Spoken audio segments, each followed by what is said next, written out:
जयकारा बोले भंडारी दा वो सच्चे दरबार की जय।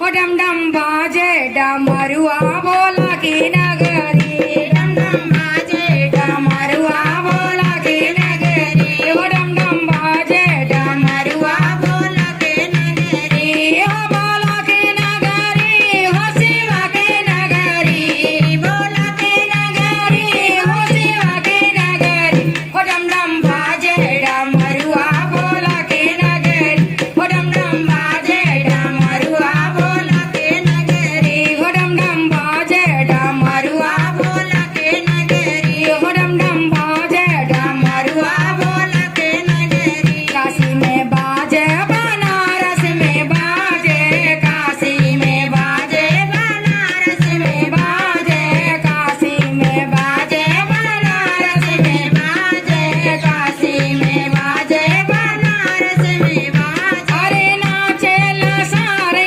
बनारस नगरी, अरे नाचेला सारा बनारस नगरी, हो डम डम बाजे डमरुआ बोला के नगरी, हो डम डम बाजे डमरुआ बोला के नगरी, बोला के नगरी, हो शिवा के नगरी, बोला के नगरी, हो शिवा के नगरी, हो डम डम बाजे डमरुआ बोला के नगरी, हो डम डम बाजे डमरुआ बोला के नगरी। अयोध्या में बाजे भारत कुंड बाजे, अयोध्या में बाजे भारत कुंड में बाजे, अयोध्या में बाजे भारत कुंड में बाजे। अरे नाचेला सारा अयोध्या नगरी, अरे नाचेला सारा अयोध्या नगरी, हो डम डम बाजे डमरुआ बोला के नगरी, हो डम डम बाजे डमरुआ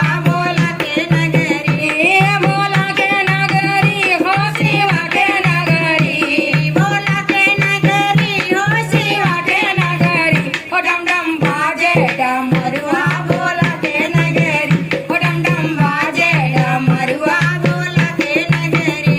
अरे मथुरा में बाजे वृंदावन में बाजे, मथुरा में बाजे वृंदावन में बाजे, मथुरा में बाजे वृंदावन में बाजे। अरे नाचेला सारा गोकुला नगरी, अरे नाचेला सारा गोकुला नगरी, हो डम डम बाजे डमरुआ बोला के नगरी, हो डम डम बाजे डमरुआ बोला के नगरी, हो डम डम बाजे डमरुआ बोला के नगरी, हो डम डम बाजे डमरुआ बोला के नगरी। पंजाब में बाजे लुधियाना में बाजे, पंजाब में बाजे लुधियाना में बाजे, पंजाब में बाजे लुधियाना में बाजे। अरे नाचेला सारा गैसपुर की नगरी, अरे नाचेला सारा गैसपुर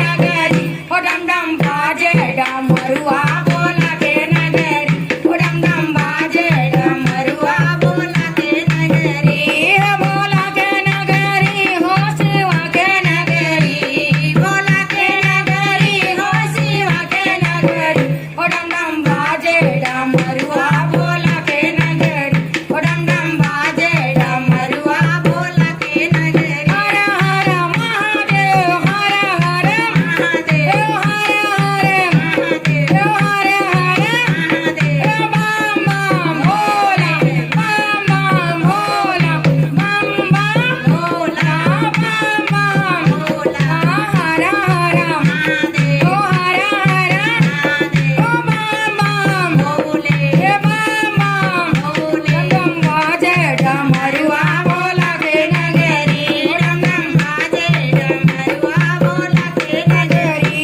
बोला के नगरी, हो शिवा के नगरी, हो बोला के नगरी, हो शिवा के नगरी, हो डम डम बाजे डमरुआ बोला के नगरी, हो डम डम बाजे डमरुआ बोला के नगरी। जयकारा बोले भंडारी दा वो सच्चे दरबार की जय।